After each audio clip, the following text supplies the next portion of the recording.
Herkese merhaba, kanalıma hoş geldiniz. Bugün kaz ayağı desen tığ işi çanta modelini birlikte çalışacağız. Bu modeli başka alanlarda, kırlentlerde, battaniyelerde, süveter, kazaklarda kullanabilirsiniz. Yapımı çok zevkli. 3 adet siyah, 2 adet beyaz ip gitti. Birazdan ipin markasını atacağım.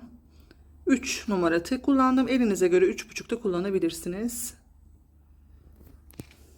Deri sap kullandım. İçerisini astarlayacağım. Henüz astarlanmadı. Hep birlikte yapımına başlayalım.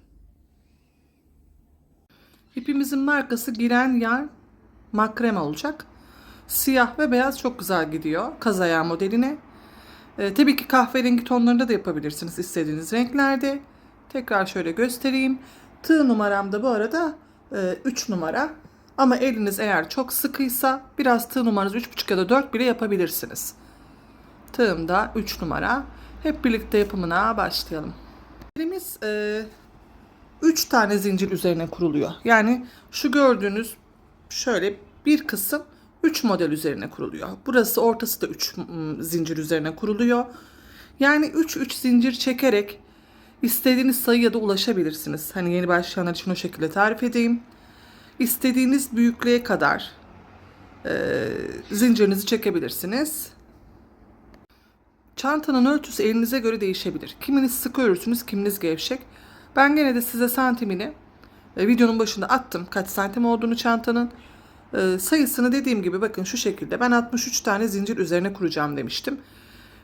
Kolay bir anlatım olarak söylüyorum. 3'ün katlarını yapacaksınız. 1, 2, 3 bu şekilde çekebilirsiniz zincirlerinizi. 1, 2, 3. Hani istediğiniz uzunluğa göre 3 modelin üzerinde kalacağı için. Ben 63 zincirle başlıyorum. 7, 8, 9, 10, 11, 12, 13. Evet 63 tane zincirimizi çektik. Sayınız ne olursa olsun hani 3'ün katlarını yapacağız ya. Daha sonra 2 zincir hep ilave edeceksiniz. Fakat önce şöyle bir tutuyorum. Bakın şurayı. 1, 2 zincir çektim. Hemen tuttuğum bu 63. zincirime batıp bir sık iğne yaptım. Burası daha düzgün durur. Hem sayınız tam oturur. Yine yanındakine battım. Sık iğne yaptım. Bir yanındakine battım. Sık iğne. Bu şekilde sıra sonuna kadar sık iğnelerle dolduruyorum. 63 tane sık iğnem olacak. 60 yapabilirsiniz. Daha fazla istiyorsanız 66 yapabilirsiniz. 3 ekleyeceksiniz hep. Ya da 3 düşüreceksiniz. Yapmak istediğiniz büyüklüğe göre. Şimdi sıra sonuna kadar sık iğnelerle dolduralım. Sıra sonunda yine göstereceğim. Evet 63 tane zincirin üzerine sık iğnelerle doldurdum. 63 tane sık iğnem oldu. Yaptıktan sonra şöyle ipinizi hep çekiştirirseniz modeliniz daha güzel durur. Bir tane zincir çekip döndüm. Yine bakın hemen ilk baştaki sık iğneye burayı siyah yapmak zorundayım. Ama ben size detaylı göstereceğim. Hani belli oluyordur inşallah. Yine 63 tane sık iğne bir sıra daha yapıyorum. Her zincirin, her sık iğnenin üzerine birer tane sık iğne daha yaparak sıra başına kadar gene gelelim. Daha sonra modelimizi oluşturmaya başlayalım. Evet. Bir sıra daha sık iğnemizi yaptık. Yani 2 sıra toplamda sık iğnemiz oldu. Yine şöyle elimle düzeltiyorum. Şimdi modelimizi kurmaya başlayacağız. Modelimiz 2 siyah sıradan, 2 beyaz sıradan oluşacak. Sadece ilk başlangıçta bir tek burada ben bir tek siyah döneceğim. Çünkü altını da yaptığımız için sık iğne bir sıra daha güzel olacak. İlk başlangıçta sadece. Diğerlerinde 2 sıra siyah, 2 sıra beyaz. Şimdi 1, 2 zincir çekiyorum, dönüyorum. Siyahımızın ilk sırasında hep bu işlemi yapacağız. Şimdi burada benim bir tane trabzanım oluştu zincirle. Bakın doladım. Tam bakın bu bunun dibinde zaten. Hemen bir yanındakine battım. İkili pardon. Bakın şöyle göstereyim. Şuraya ilk başlangıca batıyorum. İkili trabzan yaptım. Yani ilk sık iğneye. Yine doladım. Bir tane daha yapıyorum ikili trabzan. Çekmiş olduğum zincirle birlikte toplamda burada 3 tane şöyle göstereyim. İkili trabzanım oldu. 2 zincir çektim. Beyaz yerlerde daha belirgin olacak. Bir tane sık iğne atlıyorum. Bakın bir tane atladım. Diğerine batıp sık iğne yapıyorum. Yine 2 zincir çektim. İpimi bu sefer doluyorum. Bakın bir tane atlıyorum yanındakine. Bir tane ikili trabzan. Şu görüntü oluştu bakın. Şimdi bu benim bir tane ikili trabzanım oldu. Bunun yanına bir tane daha yapıyorum. 2. Bir tane daha ikili trabzan yanına batarak 3. 3 tane yine ikili trabzan yaptım. 3 tane ikili trabzanla başladım. 2 zincir, bir sık iğne atlayıp boşluğa sık iğne, pardon, yandaki sık iğneye sık iğne. Yine 2 zincir, bir tane atlıyorum. 3 tane ikili trabzan. Şimdi yine aynı işlem. 2 tane zincir. Bakın orta bir tane atlıyorum. Yanındakine batıp sık iğne yapıyorum. Yine 2 zincir. Bir tane atlıyorum. Buna dikkat edin. Atlarken 2 tane olmasın. Tekini atlıyorum. Yine ikili trabzan. Şimdi bir tane ikili trabzanım oldu. Yanına 2 tane daha. Toplamda 3 tane ikili trabzanım olacak. Yine 2 zincir. Yine bir sık iğne atlayıp yanına sık iğne. Yine 2 zincir. Bir tane atlıyorum. Yanındakine ikili trabzan. Yanına bir tane daha ikili trabzan. Yanına bir tane daha ikili trabzan. Bu sıramız bu şekilde sıra sonuna kadar gidecek. Bakın görüntünüz bu olacak. Belli oluyor zaten. 3 tane ikili trabzan, 2 zincir, bir tane atlıyorum. Sık iğne yapıyorum, yine 2 zincir, bir tane atlıyorum. İkili trabzan, 3 tane toplamda yan yana yapıyorum. Bu şekilde sıra sonuna kadar gidelim. 3 tane de ikili trabzanla başladık. Sıra sonunda yapacağımız işleme geçelim. Evet, bakın sıra sonuna geldim. Kaç modelden oluştu? Şu şekilde yaptığımda hem trabzanları sayıp hem araları saydığımda 1, 2, 3, 4, 5, 6, 7, 8, 9, 10, 11, 12, 13, 14, 15, 16, 17, 18, 19. Burası 20, 21 tane sıramız oldu. Şimdi bakın gene 2 zincir çektim. Sıra sonundayım. Atladım bir tane ve 3 tane ikili trabzanla bitiriyorum. 1, 2. Bakın en son trabzanımı yaparken renk değiştireceğim. Onu nasıl yapacağım? İkili trabzanımı 2 kere yukarı çıkarken sonuncu 2 ilmeği bırakıyorum. Bir daha göstereyim.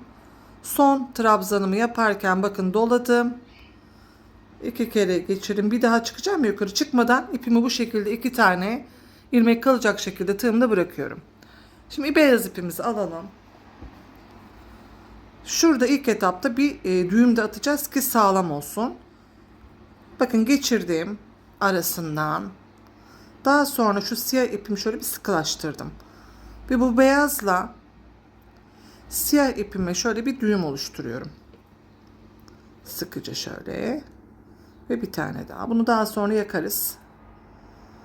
Kesip orası temiz olur. Şöyle iyice düğümümü attım. Şimdi beyaz ipimle devam edeceğim. Artık beyaz ipimi de çıkartmayacağım. Beyaz ipimi de benimle böyle yürüteceğim buradan. Şimdi burada bir zincir çektim. Bakın döndüm. Şimdi her sırada farklı gidecek modelimiz.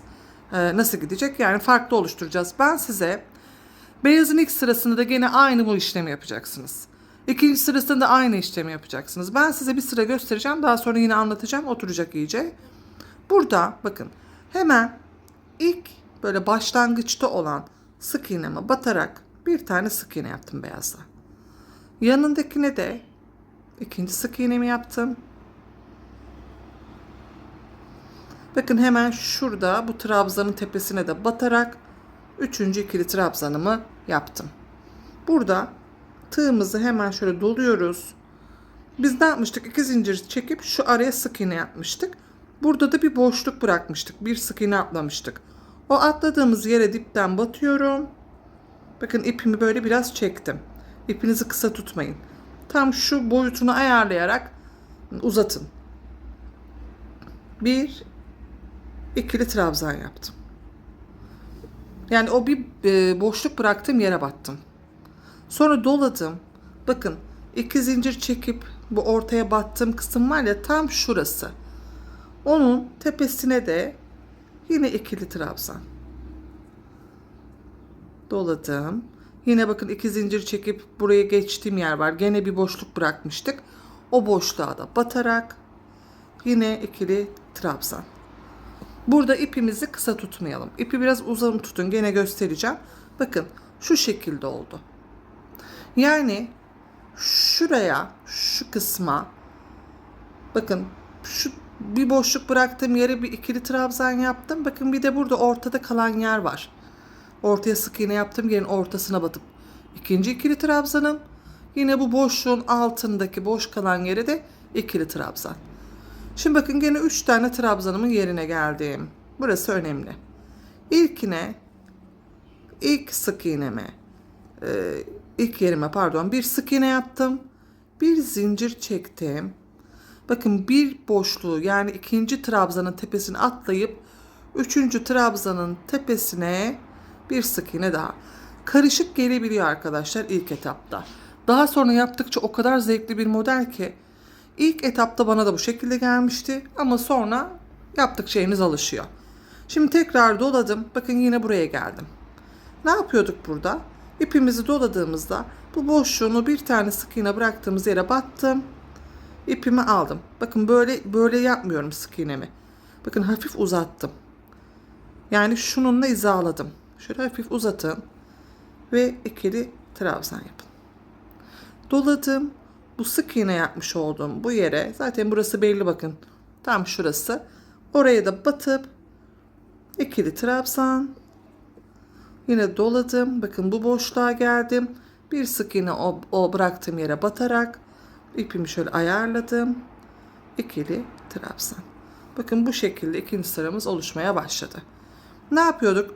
3 tane ikili trabzan yaptığımız yerde ilkine sık iğne yapıyorduk. Bir tane zincir çekiyorduk. Ortadaki trabzanı, yani bir yanındakini atlayıp bir yanındakine yine sık iğne yapıyorduk. Bu şekilde gidecek bu serimiz. Yine bakın doladım. Yine şu kısma geldim. Hemen altına boşluk bıraktığım yere şöyle hafif uzatarak ikili trabzanımı yaptım. Tam şuraya geleceğim şimdi. Yine aynı işlem. İkili trabzan. Doladım. Bu boşluğun hemen altındaki sık iğneye yine şöyle hafif uzatarak üçüncü ikili trabzanımı yaptım. 3 tane trabzan olan yere geldim. İlkine sık iğne yaptım. Bir zincir çektim. Yanındakini atlayıp üçüncü trabzanın tepesine tekrar sık iğne yaptım. Bir tane daha göstereyim. Yine şu kısma geldim. Doladım. Bakın ilk boşluğun hemen altındaki bir sık iğne bırakmıştık ya. Oraya şöyle ikili trabzanımı yaptım. Bakın şuraya geldim. Hemen oraya da ikili trabzanımı ortaya yaptım. Doladım. Bu boşluğun altındaki sık iğneye de battım. Şöyle uzattım. İkili trabzanımı yaptım. Sıra sonuna kadar işlem bu. İlk 3 sık iğne ile başlayın. Daha sonra şu geldiğiniz yerlerde bu işlemi yapacaksınız. Şurayı. Sonra 3 tane trabzanın tepesine bir sık iğne, bir zincir, bir boşluk bırakıyorum. Bir tane sık iğne. Yine şu kısma geldiğinizde şu boşluklu bu işlem. Sıra sonuna kadar bunu yapalım. Beyazla ikinci kısmımıza geçelim. Evet, son sıramıza doğru geliyorum beyazla. Hemen bu son işlemimizi de yapalım. Ne yapıyorduk? Boşluklara batıp bir de ortaya bir ikili trabzan. Yine dibe batarak üçüncü ikili trabzanımı da yaptım. Gösterdiğim gibi 3 tane sık iğne ile başlamıştık ya. 3 tane sık iğne ile de bitiriyoruz.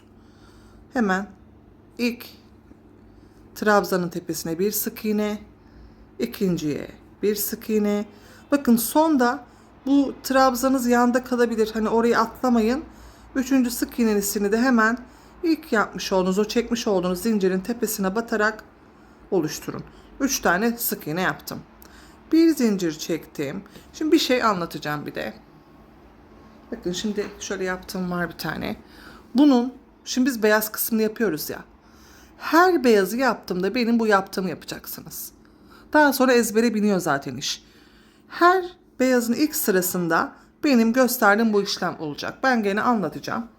Şimdi beyazın ikinci sırasında ne yapacağız? Bir zincir çekip döndük.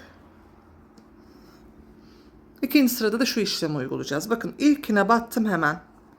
Bir sık iğne yaptım. İkinci sık iğneme battım.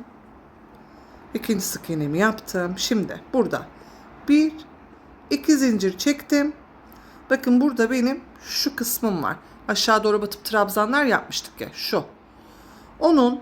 Bunun ilk tepesine birinci ikili trabzanımı yaptım. Ama iki zincir çektim, bakın burası bu şekilde olacak. İki sık iğne, iki zincir çektim, bir tanesini atladım. Hemen bu trabzanların, bunların tepesine ilk trabzanımı yaptım. Şimdi doladım. İkinci ikili trabzanımı yapıyorum. Üçüncü ikili trabzanımı yapıyorum. Tam bunların tepesinde 3 tane ikili trabzanım oldu. 2 sık iğne, 2 zincir, bir tane atlayıp direkt trabzanlarımı yaptım. Şimdi bir daha anlatayım. Bakın. 2 tane sık iğneden sonra bir tane atlayıp 2 zincir çektim. Hemen bu trabzanın ilk yaptığımın tepesine ikili trabzan. Sonra yanına bir tane daha. 3 tane ikili trabzanım oldu. Şimdi 2 zincir çekiyorum. Biz burada bir sık iğne, arada bir boşluk bırakarak, bakın şurada şey yapmıştık. Diğer tarafa geçmiştik. Bu boşluğa 2 zincirden sonra battım ve bu şekilde sık iğne yaptım. Yine iki zincir çektim. Gene bakın bunun tepesine geldim. Yani bir tane sık iğnemi atlamış oluyorum yine. Hemen bunun tepesinden ilk ikili trabzanımı yaptım. Yine bakın ilk yapmış olduğumuz model siyahla. O çıktı. Şimdi yine ikinci ikili trabzanım, üçüncü ikili trabzanım. Anlaşılıyordur umarım. Diyorum ya, model karışık geliyor. Ben de ilk böyle baktığımda bu şekilde geldi bana ama sonra çok zevkli oluyor. Yani eliniz alıştıkça zaten oturuyor model. Tekrar yani beni takip ederek yaparsanız yaptıkça ezbere binecek. Şimdi yine bakın 3 tane ikili trabzandan sonra 2 zincir çektim.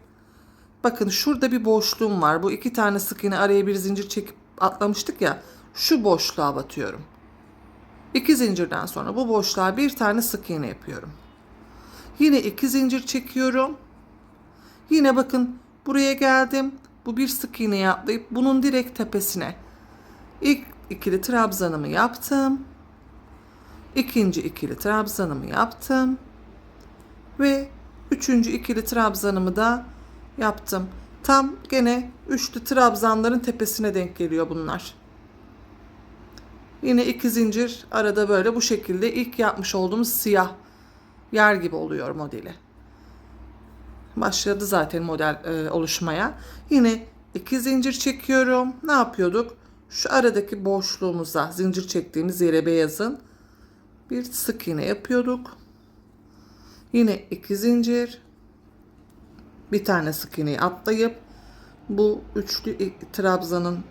ikili trabzanın üstüne ilk trabzanımızı yapıyoruz.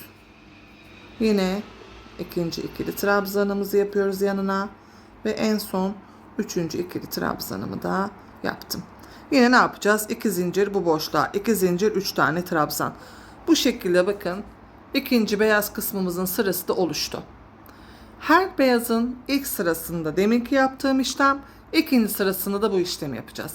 Sık iğneleriniz hep bu şekilde olacak, sayıları, zincirleriniz bu şekilde olacak, model böyle oturacak. Şimdi siyaha başlayacağız ama sıra sonuna kadar bitirelim. 2 sıra beyazımızı ördük, 2 sıra siyah kısmımız var. Sıra sonunda buluşalım. Evet, sona doğru geldim. Bakın 3 tane ikili trabzan yaptım. 3 tane sık iğnemiz kaldı. 3 tane sık iğnemizi nasıl bitiriyoruz burada? 2 zincir çekiyoruz yine. Bir tane sık iğne atlıyorum. Yanındakine bir sık iğne yapıyorum ve yanındakine de bir sık iğne yapıyorum. Ama sık iğne yaparken kapatmadan tığımda 2 tane ilmeğimi bırakıyorum. 2 zincir bitimde bir sık iğne atlayıp 2 sık iğne yaptım. 2 ilmeğimi niye bıraktım? Çünkü siyaha geçeceğim. Siyahı da içerisinden böyle geçiriyorum. Burada şurayı da çok sıkmayın. Şu renk geçişlerinde ipinizi sıkmayın ki burası gergin olmasın. Şöyle modelimi de ipimi de çekelim. Bu şekilde her seferinde çekerseniz ütülü gibi olur. Bir tane zincir çektim. Bir dakika, şimdi burayı ben bir daha bir bakayım. Evet. Burada bir zincir çekiyorum. Dönüyorum. Şimdi biz ilk siyahı yaptık ya. O siyah bizim aslında bu ilk yaptığımız yer siyahın ikinci yeri gibi başladık modele. Şimdi bundan sonra farklı oturacak burası. Bakın. İlk zincir çekip ilk sık iğneye batarak bir tane sık iğne yaptım. Yanındakine de batıyorum. Şu bakın, direkt şurada ikinci sık iğnem vardı. Ona da batıyorum. 2 sık iğne yaptım toplamda. Şimdi biz burada 2 zincir çekip bir boşluk bırakmıştık. İpimi doladım. Bakın o boşluğa, yani şu boşluğun altındaki boş kısmı şuraya yine şöyle ipimi uzatarak ikili trabzan yapıyorum. 2 sık iğneden sonra. Şimdi bu 3 tane trabzanın olduğu yere geldik. Burada ilk sık iğneye batıp bir sık iğne yaptım. İlk yere batıp bir zincir çektim. Bir boşluk bırakıp yanındakine bir sık iğne yapıyorum. Hep başlangıcı, yani siyahın ilk yeri de bu şekilde olacak. 2 sık iğne ile başlayacaksınız. Daha sonra bu 2 zincir çektiğiniz yerin dibine bu şekilde bir trabzan oluşturacaksınız. Bir sık iğne, bir boşluk bırakıp bir zincir çekiyorum, bir sık iğne yaptım. Şimdi bakın gene şöyle şu kısma geldik. Burada ne yapıyorduk? Artık biraz oturmaya başladı bence model. Doluyorduk ipimizi. Bu boşluğun altında bakın tam dibine şuraya batıyorum. İpimi biraz uzattım. İkili trabzan yaptım. Tam şu sık iğne yapmış olduğum yer şurası. Hemen o tepeye de batıyorum. İkinci ikili trabzanım. O biraz tepede kalıyor. Zaten model öyle oturuyor. O şekilde kazayan model oluşuyor. Yine doladım. Bu boşluğun dibine, bakın siyahla beyazın arasına buraya battım. Yine ikili trabzanımı oluşturdum. 3 tane ikili trabzanın olduğu yere geldim. İlk sık iğnemi ilkine yaptım. Bir tane zincir çektim. Bir tane atlayıp yanındakine sık iğne yaptım. Siyahta da ilk sıralar hep bu şekilde olacak. Doladım. Bakın boşluğun tam dibine. Zaten bakın şurada şöyle bir V kısmımız oluşuyor ya, onun hemen yanı şöyle. En altına ikili trabzanımı yaptım. Sonra ne yapıyorduk? Ortadaki şu sık iğne yaptığım yere batıyordum. Oraya ikinci ikili trabzanımı yapıyorum. Ve bu boşluğun altına da hemen buraya yine üçüncü ikili trabzanımı. Dediğim gibi uzatın biraz ipinizi ki model böyle sıkı sıkı şey durmasın. Biraz rahat örün. Şimdi 3 tane ikili trabzanımın olduğu yeri ilkine sık iğnesini sık iğne yaptım. Yani ilk yerine bir tane zincir çektim. Birini atladım. En sondaki ikili trabzana yine bir sık iğne tepesine. Yine bakın şu kelebek gibi olan yere geldim. Doladım tığımı. İlk boşluğun altına ipimi şöyle hafif uzattım. İkili trabzan. Yine bakın bu sık iğne yaptığım yere battım. İkinci ikili trabzanımı yapıyorum. Çok sıkmadan örün. Ve bu boşluğun altına da battım. Üçüncü ikili trabzanım. Siyahın ilk kısmı da bu şekilde. Bakın modelimiz başladı çıkmaya. Yine ne yapıyorduk? 3 tane ikili trabzana, ilkine sık iğne, bir zincir, atlıyorum bir tane, son trabzanın tepesine de bir sık iğne. Sonra kelebek gibi olan kısmı da modelin şu 3 trabzanı uyguluyorum.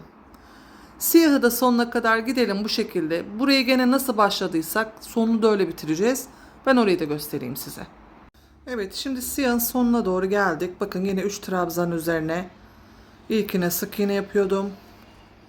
Bir tane zincir çekiyordum.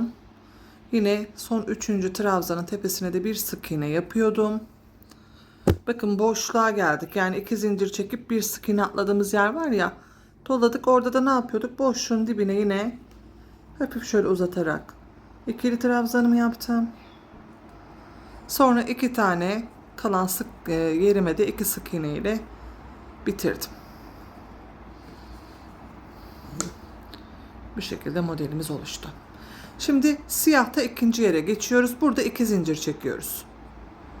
Siyahın ikinci yerinde 2 tane zincir çekiyoruz. Bir tane ikili trabzanımız oluşmuş oldu. Hemen bakın yanındakine, bu ikinci sık iğnenin üstüne ikili trabzanımı yaptım.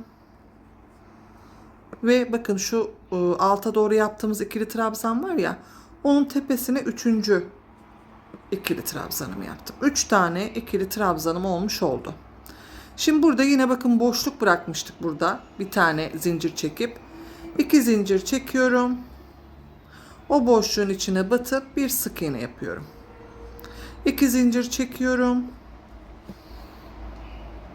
Bu 3 tane yapmış olduğumuz trabzanın tepesine yine 3 tane trabzan yapacağız. Yani bir tane sık iğne atlayıp bakın direkt şu ilk yapmış olduğum trabzanın tepesine ilk ikili trabzanımı yaptım. Yani bunların üstlerine gelecek 3. trabzanlarım. İkinci üçlü trabzanımı yaptım. İkili trabzan. İkili trabzanımı yaptım. Yine aynı model bakın. İlk başladığımızda yani demin ben kafanız karışmasın diye hani ilk sıraları mesela beyazın sırası böyle olacak, ilk sırası, ikinci sırası böyle olacak dedim ya. Aslında hani hep gittiğimiz sıra sistemi aynı. Tabi her sırada farklı bir şey yaptık. O yüzden kafanız karışabilir. Yine 2 tane zincir. Bakın yine bu boşluk, şuraya bir tane zincir yapmış olduğum yerin ortasına battım. Sık iğne yaptım. 2 tane zincir. Bakın bu bir sık iğneyi atlayıp direkt bu ilk trabzanın tepesine bir tane ikili trabzan yaptım. Yine bakın bunun tepesine ikinci ikili trabzanım. Üçüncünün tepesine üçlü ikili trabzanımı yaptım. Bu şekilde yine modelimiz oluştu. Ne yapacağız şimdi? Yine 2 zincir çekip boşluğa batıyoruz. Yani şu bir tane zincir çektiğimiz yere ortaya batıyoruz. Yine 2 zincir.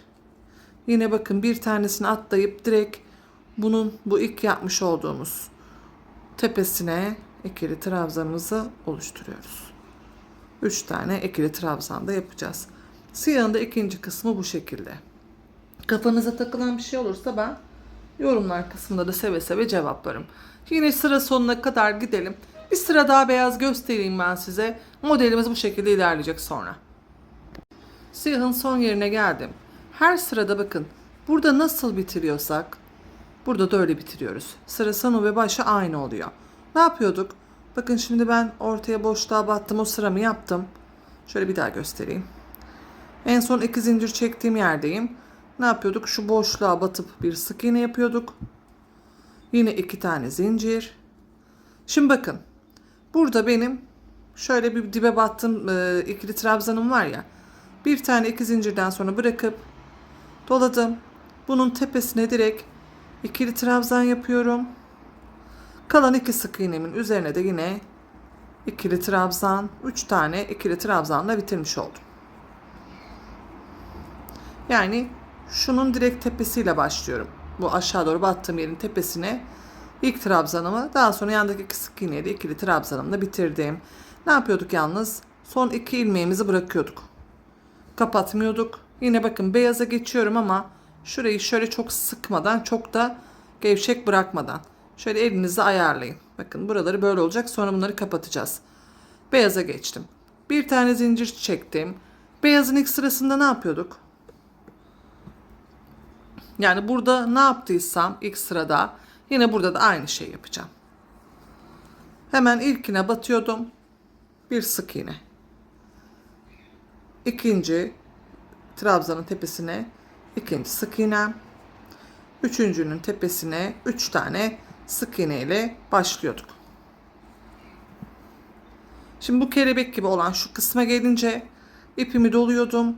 bu boşluğun altında bakın hemen şuraya batarak, uzatarak ikili trabzan yapıyorduk.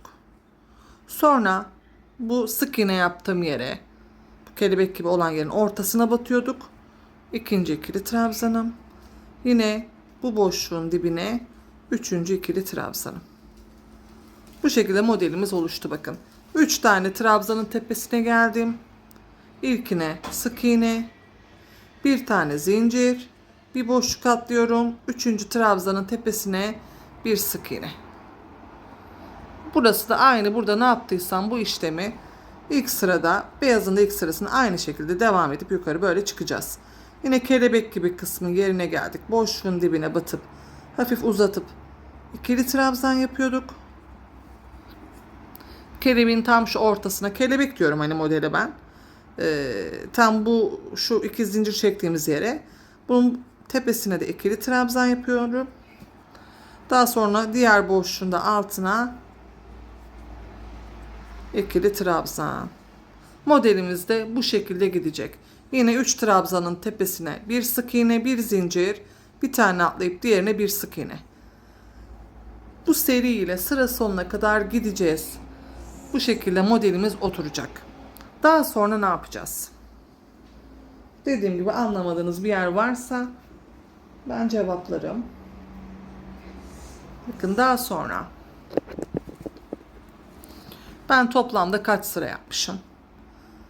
Bir, siyah yerleri sayıyorum ben. Bakın en başta yaptığım 1, 2, 3, 4, 5, 6, 7, 8, 9, 10, 11 tane 11 sıra yaptım. Beyazda bitirdim. Beyazımda 1, 2, 3, 4, 5, 6, 7, 8, 9, 10, 11 sıra yine. En sonda bakın en son kısmında yine bir sıra siyah ördüm.